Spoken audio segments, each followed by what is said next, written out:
Most AI conversations start in the wrong place. The tech, the tool, the pilot, the productivity bump. But inside a real business, the harder question is what AI is going to change in the work, the people, and whether the culture is ready to handle the shift that's going to come along. Welcome to Applied AI Australia. This show translates AI complexity into growth, margins, and time. Now, today's episode guest is Emma Fawcett, the CEO of Compare Club, and the conversation is simple. So many leaders are quick to run to the tech, but we're overlooking the most important part, the technology and the outcomes. So that's the heart of this conversation, guys. Emma has led people through heavy technology transformation. She led MYOB's biggest division, 500,000 customers, and now Compare Club, hundreds of staff, over 1 million customer inquiries a day. So her view is AI doesn't make people seem less important. It makes the right people and culture go further and better. So the real message for today is outcomes and people before tech, because it will change the work, but how a CEO drives it through the organization is going to deliver high value outcomes. Today, we're talking to Emma Fawcett. Let's get into it. Emma, thanks for coming on the show. Great to have you here. Thanks for having me. Awesome. I've seen you drive significant change over the years through business transformation, digital, and now what I'm seeing with AI is execs are reaching to the nearest AI tool stack and forgetting about people and outcomes. From your perspective, what are you seeing? Yeah, I agree, Ramon. I think there's so many amazing AI tools out there that particularly they're fancy and they're shiny, and the salespeople that do demos of them do a great job. And it's easy to get entranced by the possibility of what could be rather than focus on the problem at hand. You've dealt with a lot of problems at hand. So tell us who you are. I know who you are, but tell the audience. Yeah, so I'm Emma. I'm currently the CEO of Compare Club. Before that, I ran the small business arm of MYOB. And before that, I worked with you, Ramon, at News Corp. Yeah. How many people did you look after at MYOB? I think it was one of the biggest divisions. Yeah, it is the biggest division. So it represents sort of 90% of the customers and about 2/3 of the revenue in the company. And you're talking about 1 million customers. And when I started there, we had about 1,000 people in our division. Wow. Going back to the point, just getting into it, about outcomes and people over technology. Not saying technology is not important, but you don't start there. What have you seen firsthand? Yeah, I mean, there's probably a few examples I could give from Compare Club or MYOB, but I might go back to one at MYOB. So at MYOB, when I started, that was a 29, 30-year-old company, so it had been around a really long time. We had 1 million customers and we were servicing them nearly entirely via the phone. And we were proud of that. We felt that that was our point of difference from newer competitors, that people could call us and get hold of a human being and we delivered great service, but it wasn't very efficient. And if every customer's calling you 4 times a year, you're getting 4 million phone calls, you're managing that with a lot of humans. It's a lot. And when I actually started and dug into it, the customer experience wasn't as great as we thought. Because sure, when they got to the human, the person, our customer service team did an amazing job, but often the wait time on the phone was 40 minutes and ain't no one got time to wait 40 minutes to get hold of a person. So when I walked in, the team had been considering how we fix that, and they'd gone straight to technology. So we were in the middle of a vendor sort of assessment, and we're going to have this great tool and it can do all this, and we're going to spend a lot of money, a lot of transformation, use a few companies to help. And it was a very, very hefty, 8-figure price tag, maybe even 9. And you sort of start to go, what's the actual problem I'm trying to solve here? Like, yes, at some point we need to offer our customers other ways to contact us. But right now I'm just getting 4 million phone calls a year. Let's start with those. Let's figure out why customers are calling us, and can we remove the reasons for the calls before we jump to the technology solution, because I could end up putting in a technology solution that's far too sophisticated for what I actually need. Yeah. So I think that's a good example of where technology seemed like the solution to the problem, but in effect, it was more about understanding, well, why are customers calling in the first place? And if we can get our volume down, maybe the tech stack would look different. Yeah. So was that per day, the amount of phone calls you were saying? No, across a year. Every customer would probably call us once a quarter. Yeah. We had, power customers who'd call us more often. And then we had tiny small businesses who might call us once a year. Yeah. Wow. And how many agents would it have taken to manage all Hundreds. That? Yeah. We had a big contact centre in Christchurch, New Zealand, dealing with that all the time, having to run different time zones because we had to cater for Perth, we had to cater for New Zealand time. Sure. Very complex, human-led operation. Yeah. And did that happen like early on your tenure? Yeah, I walked at in MYOB? and kind of I walked in and slowed the project down, essentially. They were ready to sign. And I sort of said, there's a new kid in town. I want to take a look at that. And I flipped the project on its head from immediate deployment of a tech solution to, working with the team. And this is where good people come in to go, let's look at this another way. Like, first of all, we had to work to convince the team that anything other than a phone-based solution we should pursue, because that was our point of difference to, competitors. And then we had to convince the project team not to jump, because everyone wants shiny new tech. 100%. It's more boring to figure out why you're getting 4 million calls a year. Yeah. And a good example was a huge percentage, I'm drawing on my memory now, but I think it was about 20% of calls were because customers couldn't understand their bill. So you're telling me if we make the bill easier to read, I can wipe out 20% of the volume. Well, let's do that. Let's fix the bill that they get, their invoice, make it easier to read, wipe out those phone calls. Yeah. What's next? Yeah, wow. And so we actually sort of systematically worked through the volume, eliminating the sources of volume first until we had what we felt was our baseline, which is about half of the original 4 mil volume. And then we went and looked at the tech solution. Yeah, right. When we had a really good understanding of what are these phone calls and can they be served or solved in another way? And the ultimate sort of tech stack, which was AI enabled, generative at the time, because I'm going back 5 years, the ultimate tech stack that we ended up deploying was far slimmer, far more modularized, and far less expensive, and was quicker to implement than if we'd gone with the original solution. Yeah, wow. 4 million. I thought you said 4,000. So I was thinking maybe it's No, 1 million customers times 4 phone calls. Yeah. Wow. Okay. All right. What you've described isn't too unfamiliar. Unfortunately, we're still seeing it with business today. When you walked in the door, obviously, pretty quickly you turned it on its head. But how did they get to that solution? Was it a couple of weeks of poor decisions, or how did they get through to just tech was going to solve it? Well, MYOB is a technology company. So, I think the first instinct is to look for technology. And I was at MYOB when AI, agentic AI really took off.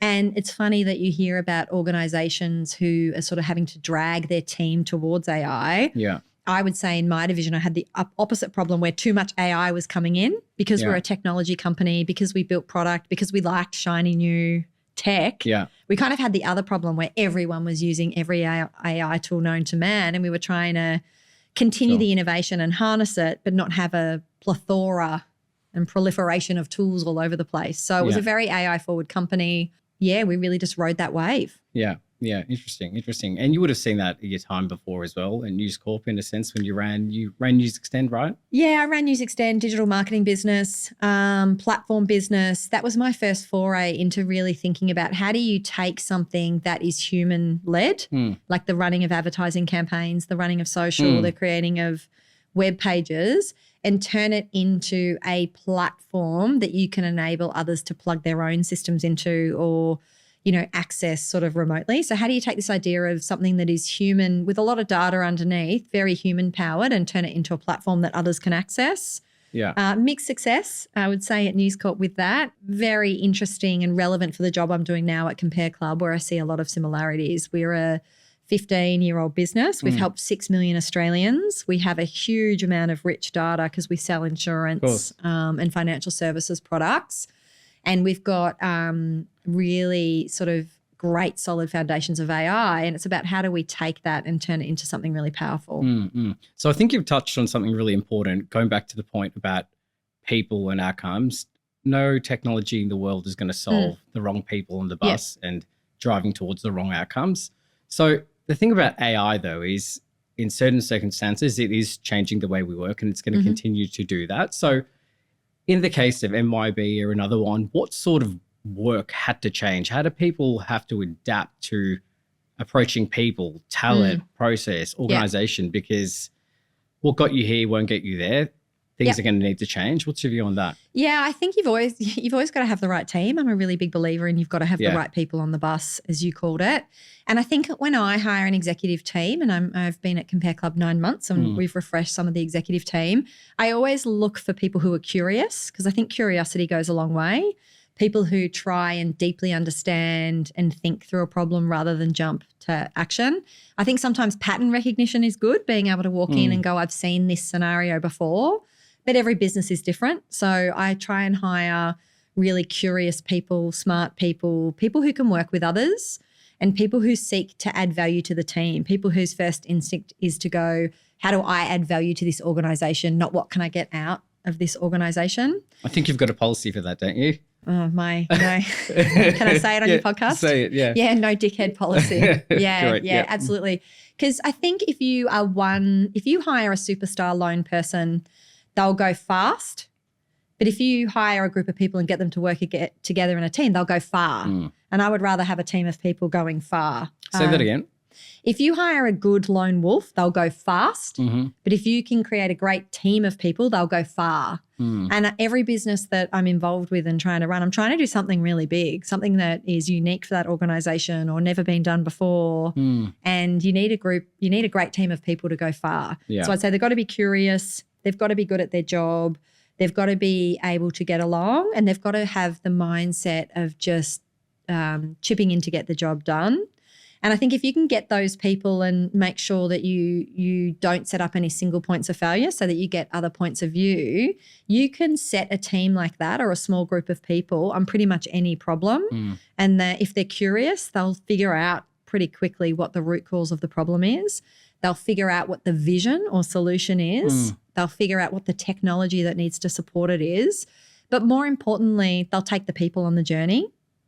Because managing people through change is the single hardest thing about, I think, the environment we're in and the disruption that AI will invariably bring is taking your teams on that change. You'll be in an interesting journey at the moment. You're in a highly regulated industry as well. You got 600 odd people at Compare Club. Yeah, wow. Going back to, building the right team, how do you do that in today's age? And I know you've done it successfully, but what would you say, the right approach is? Because traditional skill sets are augmenting. We're doing things that may not have been possible. They're now possible. Things that were never possible are now a maybe. And we're hiring for different skill sets in a way, but that doesn't take the approach out of it. But how would you approach? Because people are thinking, do we need 100% of our agency? Do we need to completely transform our team, the org structure? Yeah, I mean, I've been mulling that over a little bit. As I said, I've refreshed the executive team at Compare Club, and hiring executives in this environment where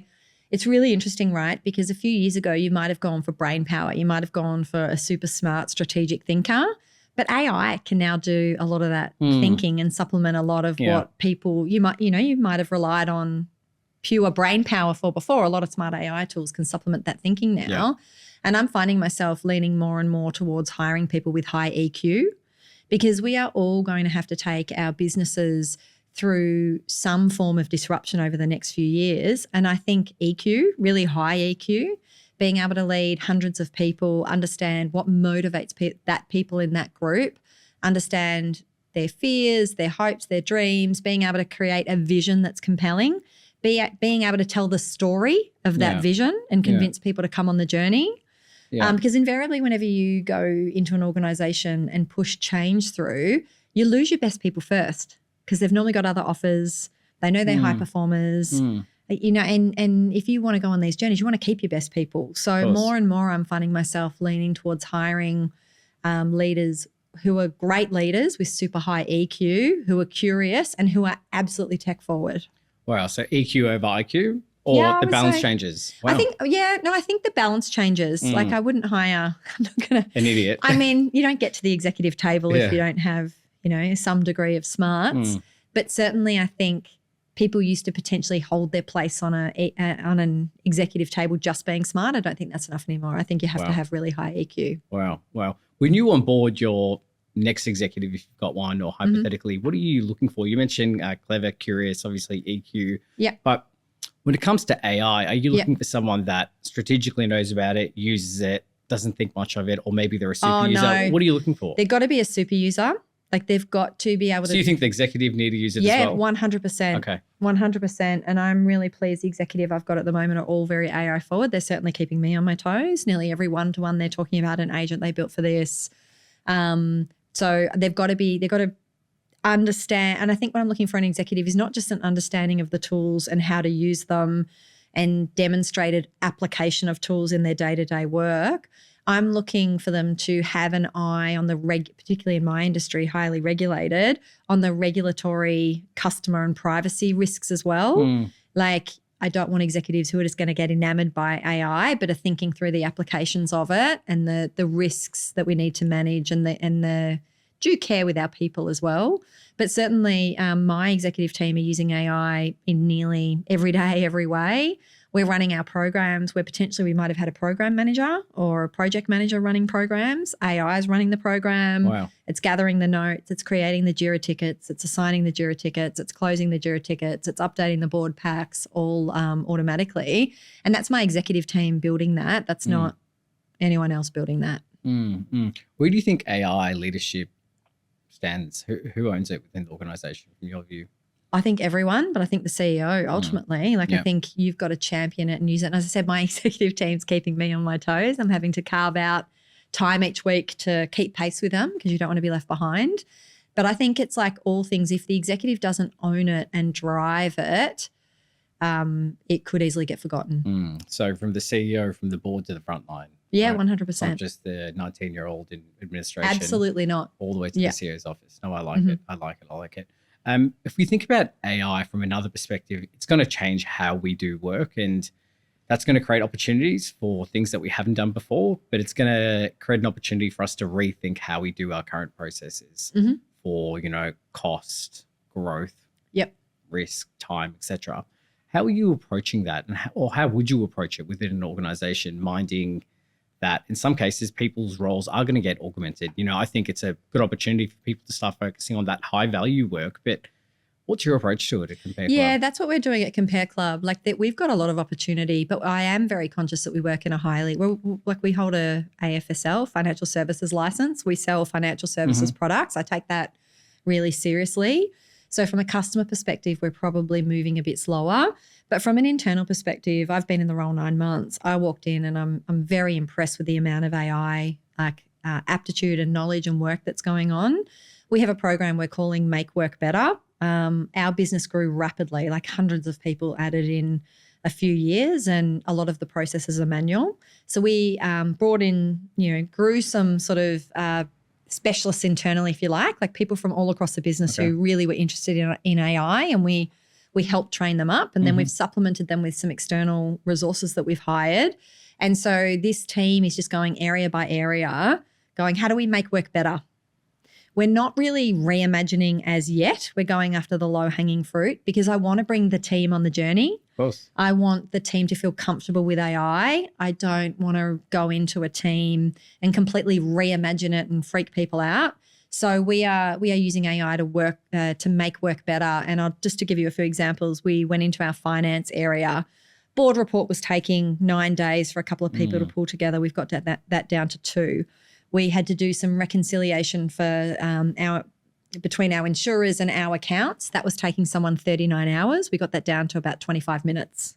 39, wow. 39 hours to 25 minutes. 39 hours to 25 minutes? Yeah. Can you stop there? What did that look like? How did you go from 39 hours to 25 minutes? So the 39 hours was essentially, it gets a bit detailed, but a huge complex spreadsheet that was inputted automatically by all our health. We've got 67 different health funds, in life insurers, more like banks and everyone we do business with. Okay.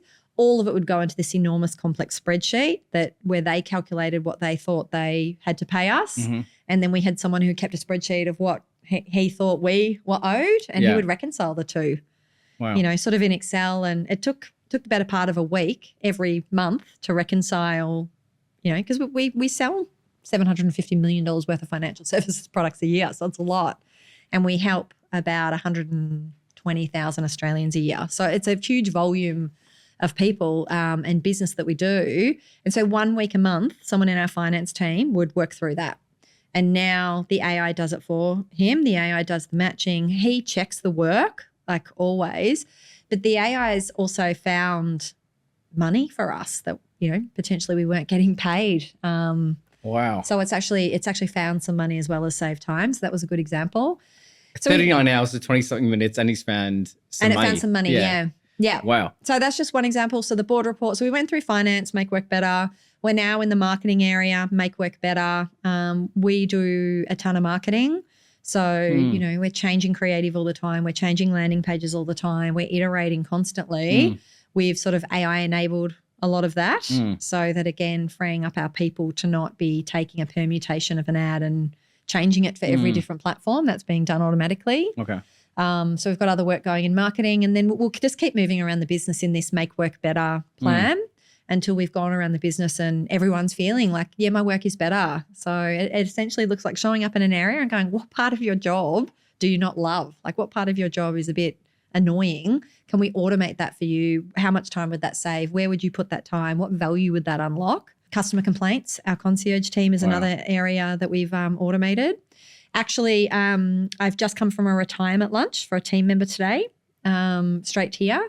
And at the retirement lunch, one of the people said to her, do we know who's replacing you, Cathy? She works in our customer service team. And she said, yeah, Cathy Bot, because we've created an AI bot to do her role. Right. Yeah. Wow. Okay. Yeah. And we're calling it Cathy. So Cathy will live on. Yeah. She'll live on forever. Yeah. Not in the spirit, in the machine, whatever. Yeah. What I'm seeing is often organizations, we talk about time and time is really good. But what I've seen firsthand and what the numbers back up is if you don't reallocate that time, individuals aren't going to say, I've got an extra X amount of time per day per week. I'm going to try and be more productive. Yep. So do you know how you got the organization in he or she's perspective to actually reallocate that? Yeah, that's part of what we do. So we've got a really good process. And as I said, I'd love to take credit for this, but it was already running when I arrived. The founder and our CFO really deserve credit for this. But they go into the organization, they identify the work that, is primed to be automated. They work with the team and they sort of say, what do we get if we automate this for you? So Ramon, you're saying that this, reconciliation is taking you a full week a month. What will you spend that time on if we give you back that time? Like in this case, it was, well, if I wasn't spending this time here, I could do a lot more commercial analysis for our sales team and I could probably generate more results there. Okay, well, tell me what that would look like. Let's go talk to the commercial leaders. Do they need your time? So we do a lot of that work up front, sort of being really clear on, well, what do we get? If we're going to invest this team and this time and this money, we know what the team costs by the hour, by the day. What do we get back? And in every area, there's 15 things we could do. We won't do anything low value. If the cost of throwing these resources at doing the work is less than what we get back within X period, we just pick a higher value thing. I think we've got 135 use cases backed up, ready to go. Wow. And so we're just working through them. Wow. So we're very clear up front, I want to take this annoying piece of work away from you, but what do we get? What are we going to get for that? Customer satisfaction, more revenue, more profit. Like what do we get? Employee engagement in some case. I'll take that as an outcome as well. But you've got to get something back for the return. 100%. Yeah. So what you're saying, if I'm hearing you right, revenue or cost in some cases are the customer outcomes, but you're linking everything you do back to a clear business outcome. Yeah, clear business outcome. We have a process. We run the business on quarterly plans. So every quarter, anyone in the company actually can submit an idea in a form for either something that makes work better, something that makes customers' lives better, a new product idea, a new, something, could be anything.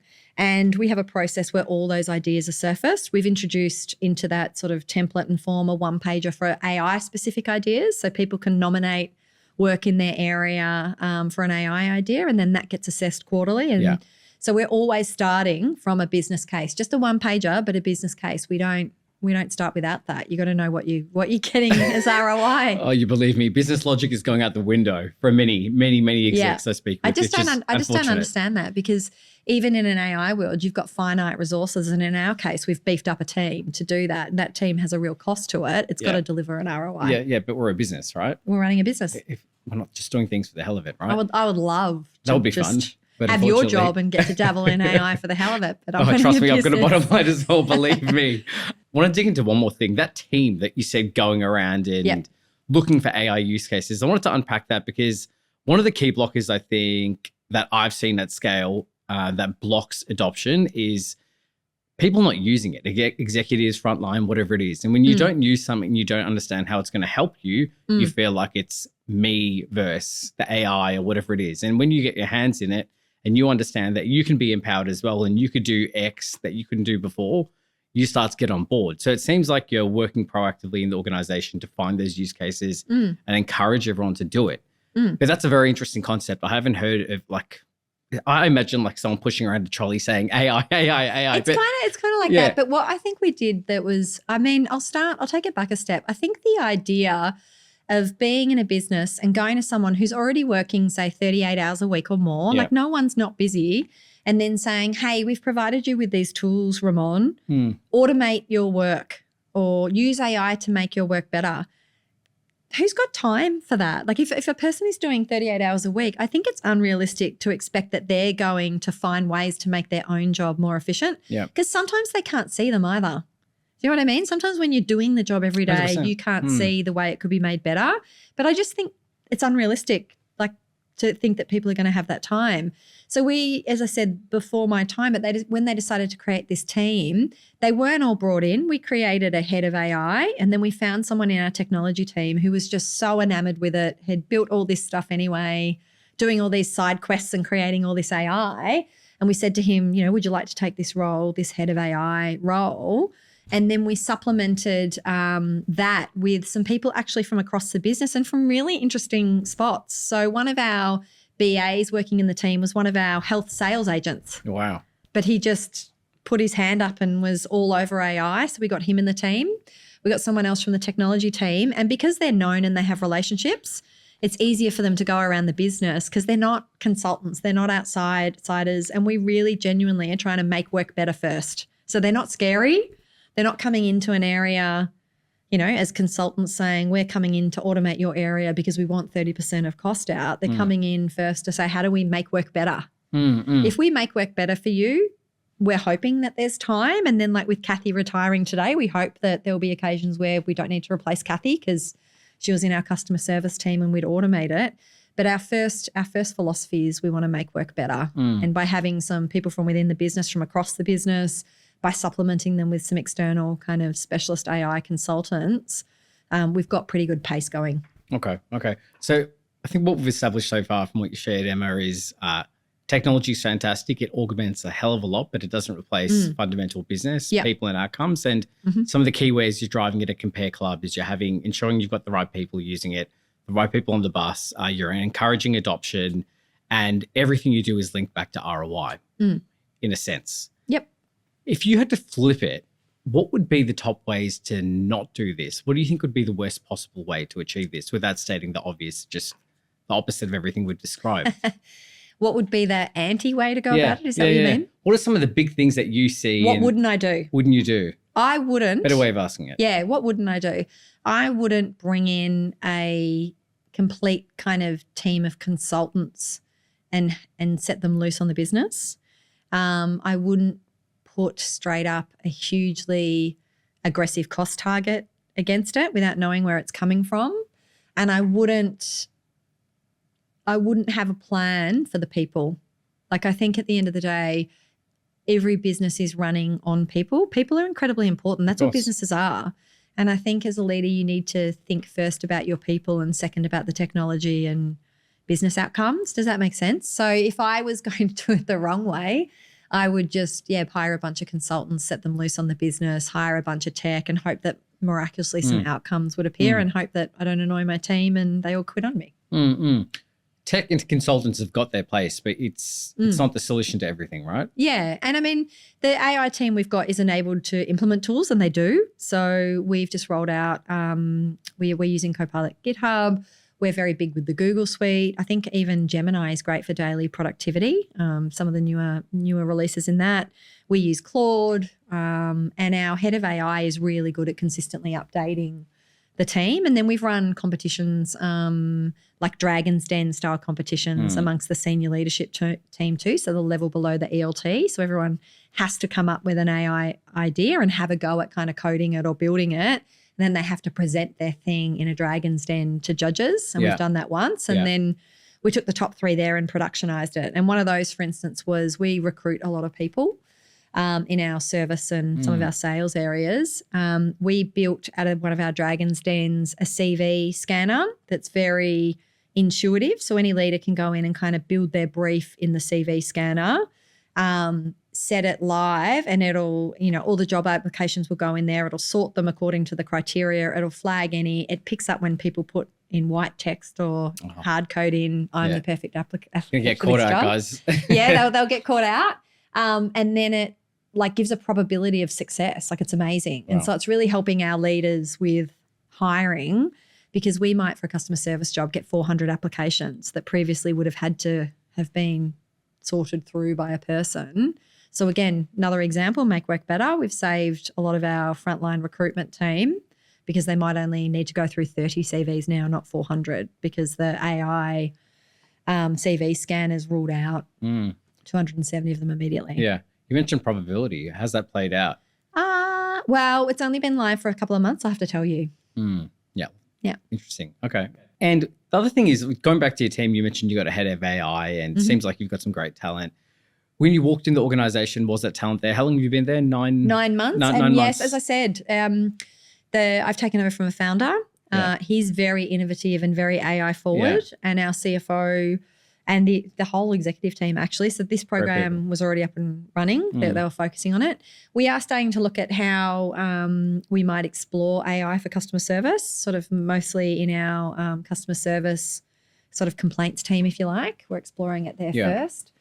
But I would like to move forward with the customer-facing AI at the same pace as the insurance companies work with. So you're in a good position, obviously taking over from a great founder and organization, but unfortunately not everyone is in that same sort of boat. So where would you recommend someone retrospectively starting? Everyone wants great AI talent. Unfortunately, not everyone has got them. It is scarce, however you say it. Where would you start? Do you think you... I think it's in your organization. Like if you're running an organization of more than 50 people, I guarantee you there is someone, and in our case, as I said, one of our sales agents, you know, a salesperson, probably not the person you might expect to be going home and building things with AI, was one of the people we chose to put in our AI team. So I don't think that – I think you want the aptitude and the curiosity and the experimentation. I don't know that you need any specialist skills.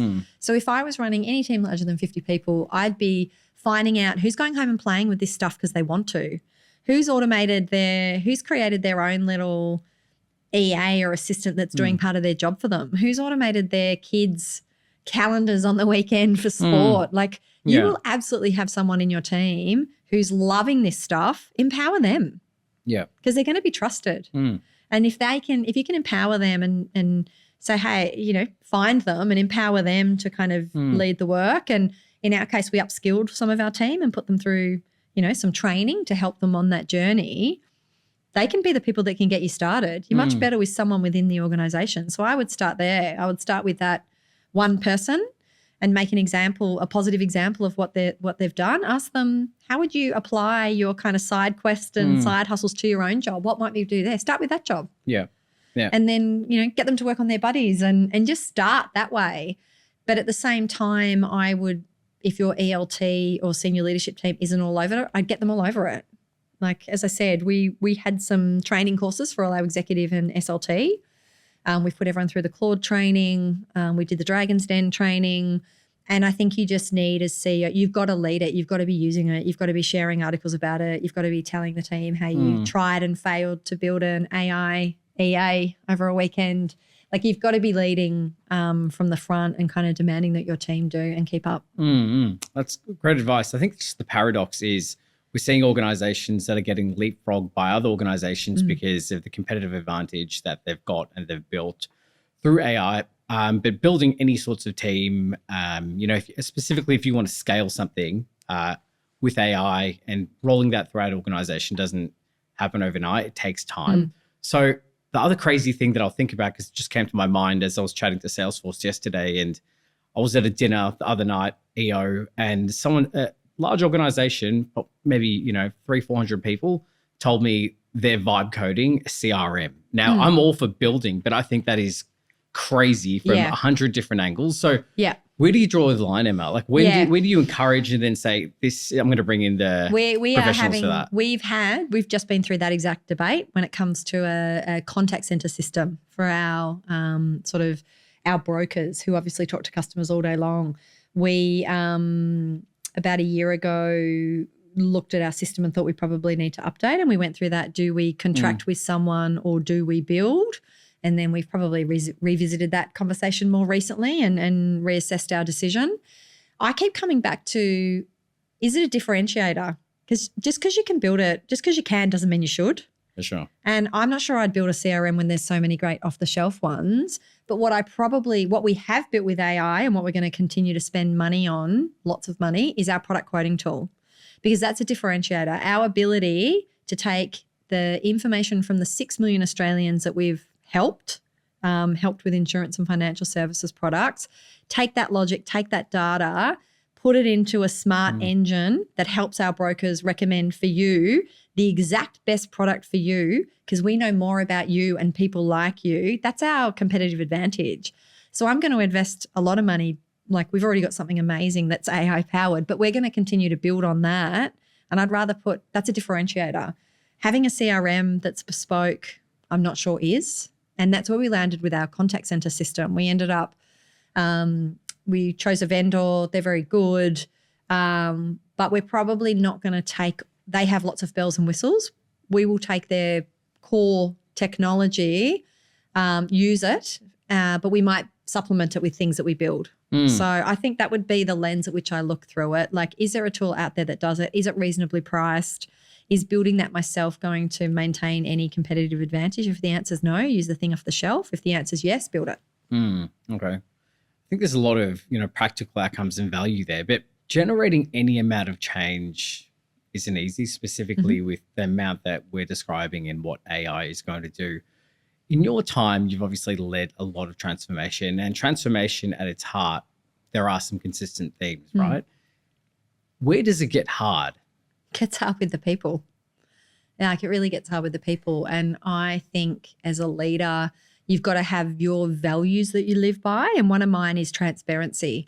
I am always upfront about what we're doing.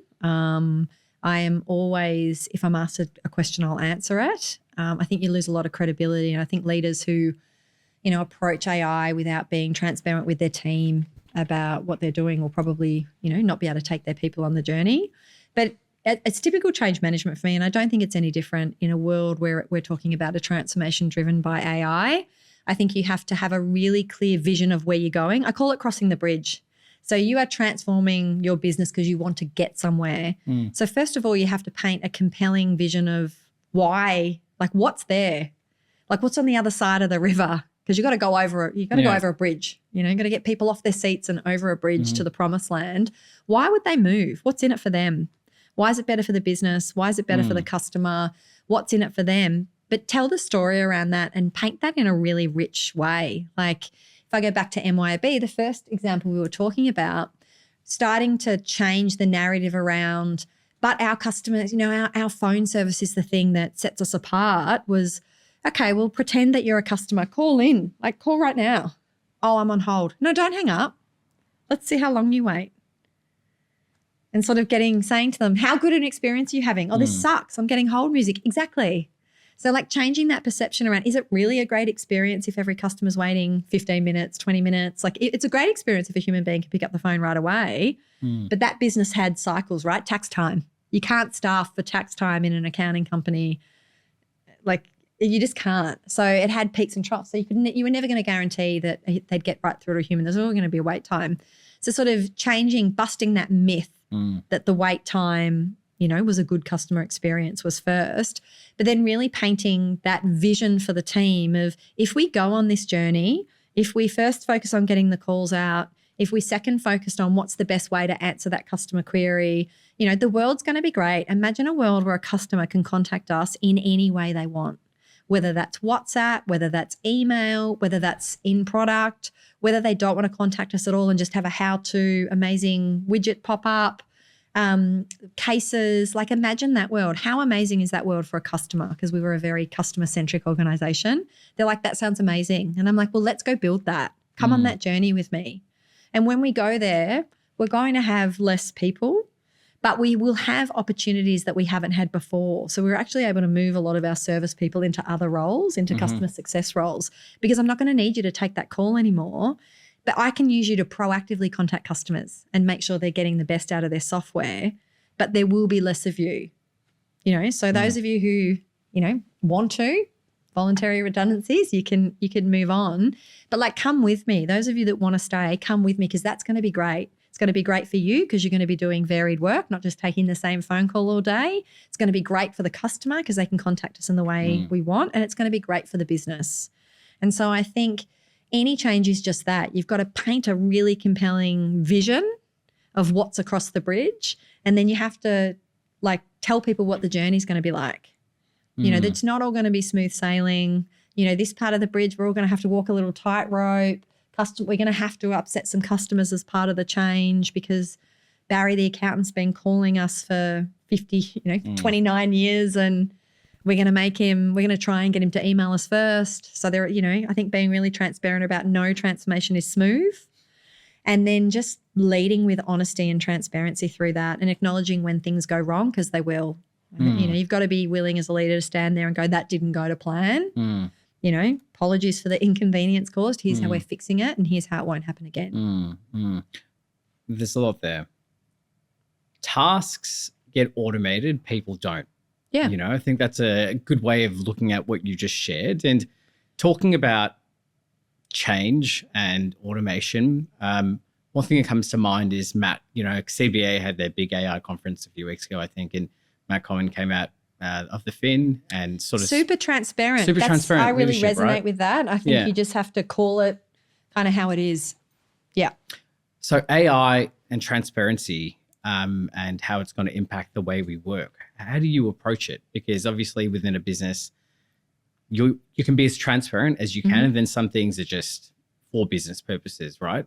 So how do leaders approach it? Because I think there are a lot of employees scared and some are excited. I was always in the excited camp because change equals opportunity, but everyone thinks and feels about it differently. So how do leaders need to be approaching it? Because transparency is important, but how much and when? Yeah, I think it's transparency at the right time. Yeah. I mean, I think if you're running an AI program, which most companies I imagine are running something, I think you got to be transparent around what's the purpose of that. Like why are you running it? Because your employers will, I think people hear your words but smell your intent.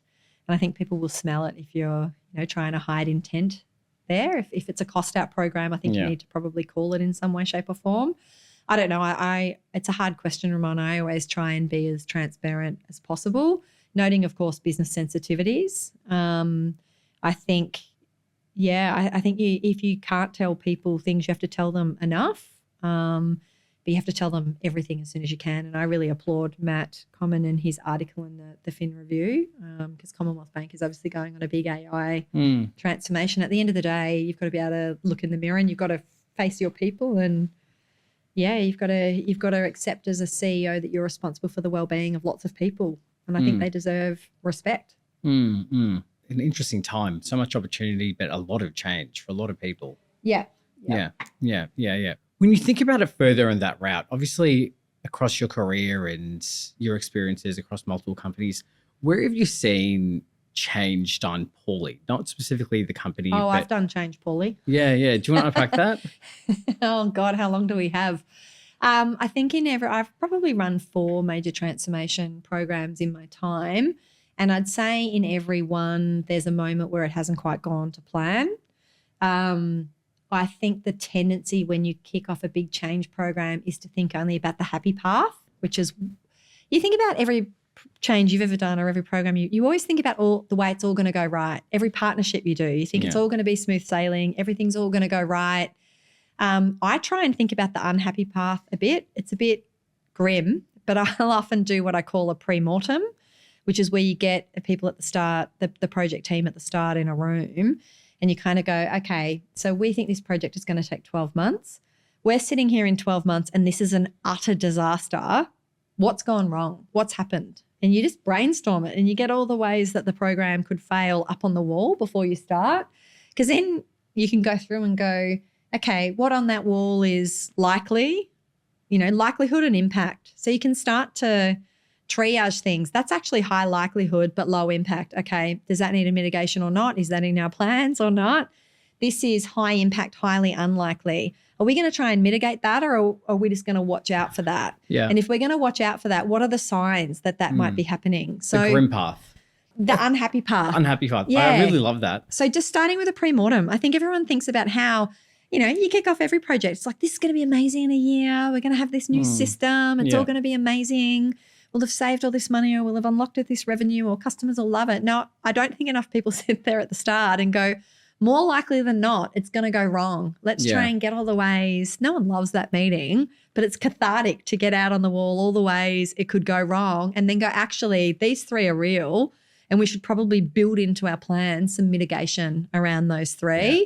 And that one's going to be catastrophic if it happens, but it's hard to mitigate. So what are the warning signs that we could look out for that might tell us that that's coming down the line? And then it's kind of, not being blinded by the light of where you're heading, and keeping your ear to the ground and just getting a real temperature check for how it's going. So every time I've stuffed up a change transformation, it's Ramon, it's because I probably didn't realize all the ways it could go wrong. And then I was probably trying to be too optimistic and underestimating the size of things when they were small fires, and then they became big fires. And then sometimes I've had to halt multi-million-dollar projects, or roll back, in some case, multi-million-dollar projects to maintain business continuity, and then regroup and think about how you're going to do it differently. Gives me PTSD. I've got so many times I can think about that, where it seems like a small fire and it picks up. Small fires become bonfires really quickly. When you talk about, the bad path, I've got so many times over my career where I thought I was going to do something really well, and unfortunately it hasn't gone that way. And retrospectively, if I look back, there's definitely some, stress testing that I should have done. So the bad path gives me a bit of PTSD in that aspect. But what about you? Have you got anything that comes to mind particularly? Yeah, I'll talk about an example from MYOB on that journey to sort of digitize our customer experience. So in hindsight, we were really ambitious in wanting to serve customers in all the ways. So if there was a mechanism that customers could get in contact with us, we were going to have it. Cases, email, WhatsApp, phone, chat buttons, how-tos, you name it. We wanted to build out multimodal communication. And so we set off, once we reduced the phone calls, we started to roll this out. Probably a disaster at some points, in terms of we were trying to manage so many different ways that customers could contact us. And probably what we didn't anticipate was that customers with an urgent query would try all of them. So you might get an email from a customer who'd lodge a case, who'd send a chat, who'd also lodge a in-product issue. And, of course, it was creating multiple cases. So then our caseload blew up. And how big are we talking? We were dealing, 2 million kind of customer queries a year, and a whole bunch of them were creating triplicates or duplicates of their case. And we might answer in the case, or let's say email. We might answer in the email, the query, but then the customer would respond in chat. And then we had to get that syncing. And so we had a period where customers were incredibly frustrated with us, and it wasn't a great period of time, because I really value customer satisfaction, and we had to ask our loyal customers to bear with us. And in the end, we cut out a lot of channels, because the Pareto principle kind of held that 20% of the channels we'd introduce, we're getting 80% of the volume. So let's focus on those. Let's sync those. Let's make those a really great experience. And let's actually not be so ambitious. Maybe and I'm going back, 3 years now, maybe you don't need WhatsApp. Maybe you don't need case as well as email. So we actually cut out some of the communication channels and streamlined it, and focused on making the 20% of communication channels delivering 80% of the queries really good. Worked a treat, but it was messy. Like, that bit was really messy, and my inbox was filling with unhappy customers, and they were writing on LinkedIn, and they were like, it wasn't a good couple of months, but we moved through it. And at the end of that transformation project, we were handling 86%. When I left, we were handling 86% of all customer queries through digital means. Humans were only interacting with 14% of them. And our customer satisfaction had actually gone up 20 percentage points, because they were getting faster answers, faster help in the ways they wanted. So with 80-20, going with that principle of 80-20, I'm a big believer in it. I remember you spoke to me about it 6-7 years ago. I live my life by that principle. I've read the book too many times. Specifically with AI, 80-20, what comes to mind for some of those 20% outcomes that you've been able to drive? Like, is any one particular example you're really proud of? I think the categorization example I gave before of the health fund spreadsheet, the reconciliation example, was a good one. So that was taking an immense amount of time for the team to do, but to build the solution actually only took the team 2 days. So a 2-day solution freed up 12 weeks a year for an individual who's now doing much higher order work. So when we're assessing the case studies we have in the pipeline, we're looking for maximum impact for least time investment. And I kind of think that's the Pareto principle coming through there. 20% of those case studies will deliver 80% of the impact. So how do we finally sort of sift through those and make sure we're picking the right ones? With all those, great results that you've driven, particularly using 80/20, where's the trade-offs been? Have you had to stop doing anything to generate that outcome? I love stopping to do work. Yeah. My favorite thing to do is not do work. So when I started at Compare Club, we had lots of streams of work. We ran a program in December when I'd been there a couple of months shutting them down. So we called it Stop the Work, and we actually went around and stopped work, like physically as a senior leadership team, as an executive. We got out on paper all of the work. And then we said, we kind of put a threshold around it. I can't remember what it was, but if this isn't returning X, it stops. Because we had some really big bets that we were doing that weren't getting traction. And when we they were getting traction, they weren't moving as fast as I would like. And when I sort of said, why is this not moving as fast? It was like, this resource, one of the resources had to go and do this little thing. And then one of the resources had to go and do this little thing. And so I just realized that kind of, that whole philosophy of put the rocks in the jar first, then the pebbles, then the sand. Yeah. We'd kind of filled the jar with the sand and the rocks weren't fitting. So we just went around and said, if the work is not larger than this, it's not getting done, because we need to get velocity on our 4 big strategic initiatives. And so we went around and stopped that work. We implemented a quarterly planning kind of process with some really sort of firm gates on what we start. And we really empowered the teams who were wearing the brunt of the just do this for me on the side, which was really teams like our marketing team, our product team and our engineering team. Because it's a very collegiate, collaborative culture and people would do favors for each other. Sure. So we really empowered those sort of 3 areas. If it's not on your work plan for the quarter, you're not to do it. And if someone's asking you and saying, come on, mate, just as a favor, like you have to let your boss know, because it's all the favors and it's just a Salesforce flag. It's just a this. They're all taking hours and days away from the big work. And if everyone in the project team gives a day a week away to a little side hustle, the big work's not going to move. So we really tried to empower the people in the organisation to get comfortable with saying no to their friends and colleagues. Or I love that idea, Ramon. I would love to help you with that. Our next quarterly planning process is coming up in 2 weeks. Why don't you submit that as an idea? So really tried to encourage people to say no. With like at an organizational level, when you think about trade-offs, everyone knows they want to invest in AI, use AI, empower their people, transform the world. So they say, etc. But then there's business pressure, right? You've got the today, you've got the P&L. How do you weight wanting to transform and make the transformation and become AI first and be ready for the future versus current deadlines? Where's the trade-off? I think a great leader and mentor of mine once said, when you're running a business, you want to be able to deliver the day-to-day number. Like you've kind of got 3 jobs to do. You got to run the business for today and make sure, and really your team should be running the business for today when you're a CEO and delivering the numbers. You've got to be thinking about how do we deliver the numbers next year and where does the business need to be in 2 or 3 years' time. And then you need to allocate your investment accordingly. In an ideal world, I think you'd love to have 70% of your investment and resources going to delivering today, 20% to delivering tomorrow, and 10% delivering where the business needs to be in 3 to 5 years. So that's how I kind of weight it. Now, it's not perfect. Some quarters you can't do that because something might be on fire or there's an urgent opportunity to take advantage of.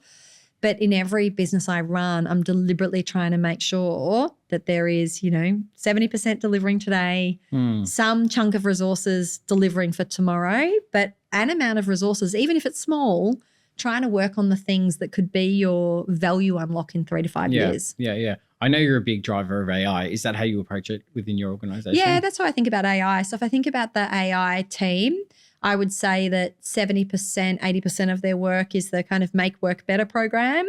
But then there's absolutely some aspirational things that they're working on that could be real future unlocks that I'm not gonna talk about just in case.